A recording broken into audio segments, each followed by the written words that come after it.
Okay, so in effective presentation skills, we are going to look at the definition and all the steps that are involved in making your presentation effective. So let's have a look on definition. A presentation is a means of communication which can be adapted to various speaking situations, such as talking to a group, addressing a meeting, or briefing a meeting. Now, in your case scenario, whenever you're in a degree or you're doing a degree, you're supposed to present at different levels in different classes.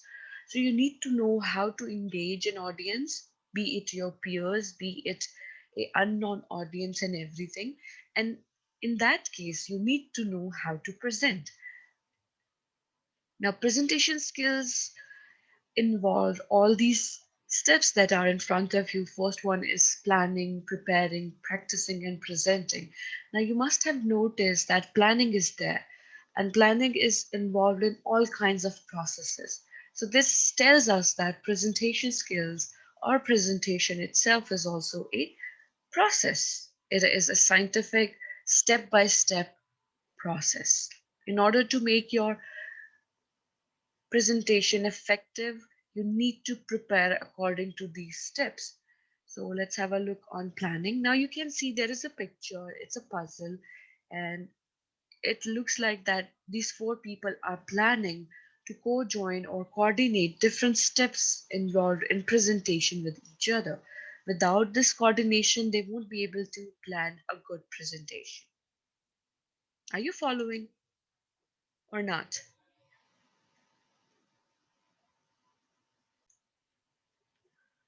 Now, planning usually include the following questions. Whenever you're planning a presentation, you should have these questions in your mind. Who is your audience? Why are they there? What is your goal and their goal as well? How much time do you have? And what is the setting or where it is taking place? What kind of audience is there? So, whenever you're planning your presentation, you need to consider all these points. Specifically, you have to be audience oriented, you have to be sensitive and informed enough regarding your audience. If you know who your audience is, you know what to present and how to present. Right? Then, preparation is there. In preparation stage, these are the things that you need to take care of. There are more, of course, but these are the basic ones. First one is the structure, that how you're going to structure your presentation. Then prompt is there, audio video aids are there. Then you have to make sure that your voice is in a functional mode or fashion. If it does not work that way, you need to bring on your own mic and etc. You have to prepare for all cases, all case scenarios. It could happen that there is no light or you're unable to reach the last person in the room because the room is so wide. So all these things have to be kept in mind while preparing. Then you can also work on your appearance. You have to dress yourself as somebody who looks like a professional. You cannot go in your pajamas or in your house clothes. You have to look a professional. For girls, it is recommended that they should wear one color suits. They should not go for colorful suits or shiny suits. It's not professional at all. Do not wear unnecessarily heavy jewelry or jewelry for that matter. It's good that you avoid jewelry in a professional scene or in a professional environment. Even if it is an educational institute, it is always recommended not to wear unnecessary shiny jewelry or clothes. And for boys, dress pants are important. They can use two-piece, three pieces to look professional.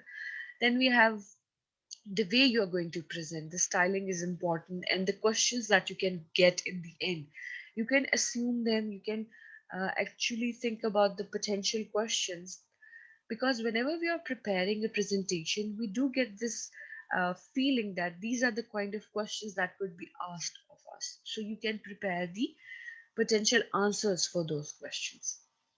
Now we have talked about the structure. In the structure, you can structure your presentation, your PowerPoint on these things. First, you can write your agenda or objectives or the entire summary of the presentation that you're going to give. So the first step that you can have in your structure is objectives. Then you can introduce your topic, whatever it is. Then you can move on to your main topic, main content. You can give examples, experiments could be there, facts and figures could be there. Then you give the summary, conclusion, and recommendations of your entire presentation. And then you take questions. So this is the basic structure that you can follow in order to reach your destination, right? And you can see that in this picture, there are steps. These four characters, they are taking the steps or the pieces of puzzles towards success. So presentation skill is also like that. If you take each step carefully, each piece of puzzle deliberately, you reach the successful rate of presenting in a good manner, in an effective manner.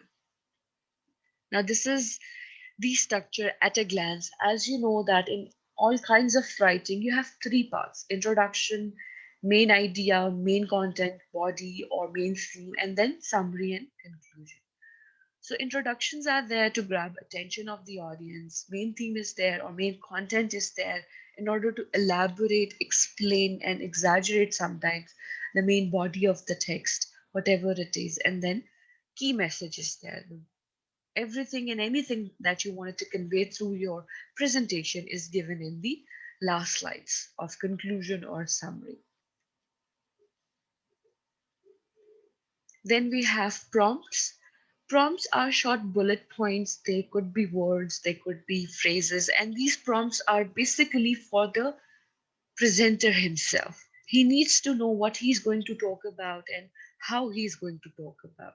So he can have these prompts in front of him so that he knows, so that he does not actually miss any point and he goes about it correctly. Then we have visual aids in which you can use pictures, graphs, pie charts, line charts, all these kinds of visual aids could be used. Now you have to use simple fonts, colors, and graphs. Do not go for extra decorated presentations because they are distracting.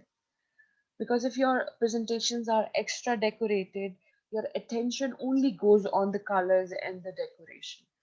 And in one slide, you should only use 6 to 7 points, and your font size should be 24 and 36 should be your um, heading size. So be very particular. If you have a big room to present in front of, if you have a whole hall to present in front of, then you will choose a bigger font so that everybody can see whatever is written on the slides. One more thing that you should consider, that do not write full paragraphs on the PowerPoint slides, because then that is also distracting for the audience because they won't be listening to you. They would be looking at the PowerPoint slides instead. I hope you're following. Then we have voice. You have to overemphasize on the things that are worth it. Okay. And then you cannot stick to one point only. You have to finish your presentation within the time limit. Therefore, you have to be very clear. You have to speak louder and clearer. Your pitch and volume should be very clear for the audience. For this purpose, you can arrange a mic beforehand in preparation stage so that if your voice pitch is not that loud, you can help the audience understand you well. Then appearance, you have to look confident. You can wear dark colors. You have to motivate yourself. If you're motivated, if you're confident, if you're into it, only then your audience would listen to you carefully and with attention. Now this is a dress code for men. I've already shared with you, right? Then style is there. Be yourself. Do not go for fake accents. Now, for example, my accent is South Asian, particularly Pakistani. If I start talking like this, you already have a style. Don't try to copy others. That's not how I speak.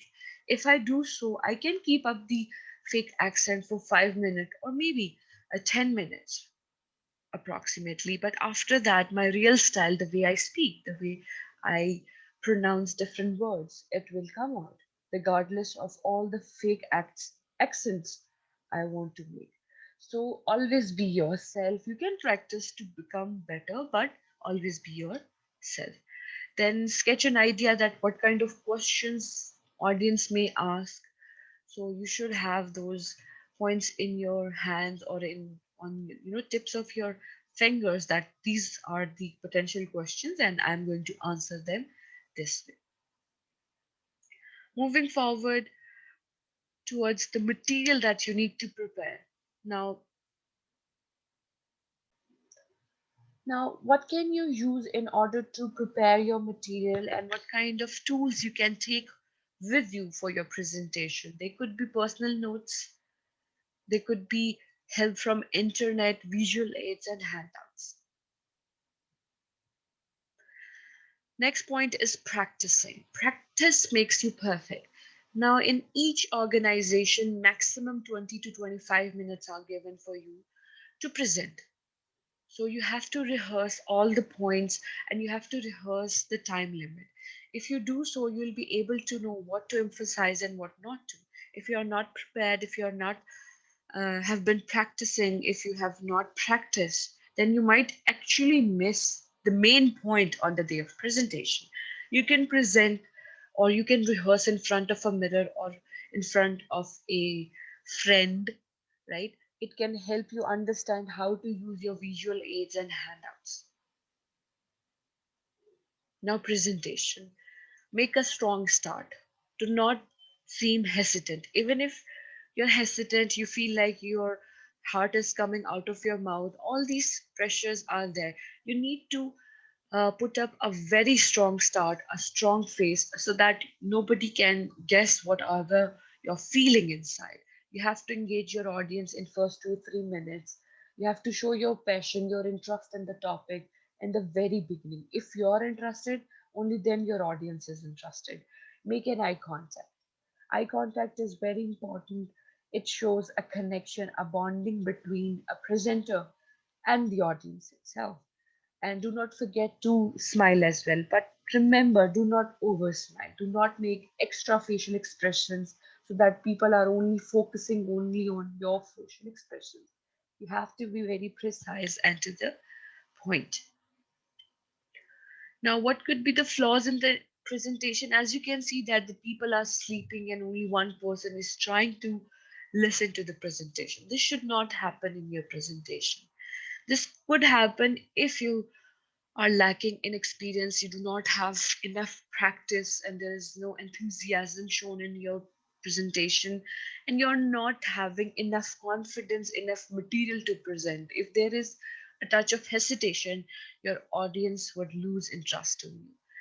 Now, if you look at this picture, this guy has written outline, but he's unable to find out what he's going to talk about. And these two people in front, they are talking about him that he's not able to present. So this should not happen. You should practice. You can avoid all the fuss and chaos by practicing. Now, some factors that are involved in successful presentations are always be over prepared, always have a plan B, rehearse and practice, always try to manage your time beforehand. You should know what you're talking about. You should have a grip on your topic. You should know your subject. Always be positive and enthusiastic and avoid stress. In conclusion, always prepare. Okay, always prepare. Do not take any presentation for granted. Channelize your fear. We all have different kinds of fears, and we need to know how to channelize them, how to divert ourselves from those fears, and we can do that by practicing. Now, if you have any question, you can ask in the chat box.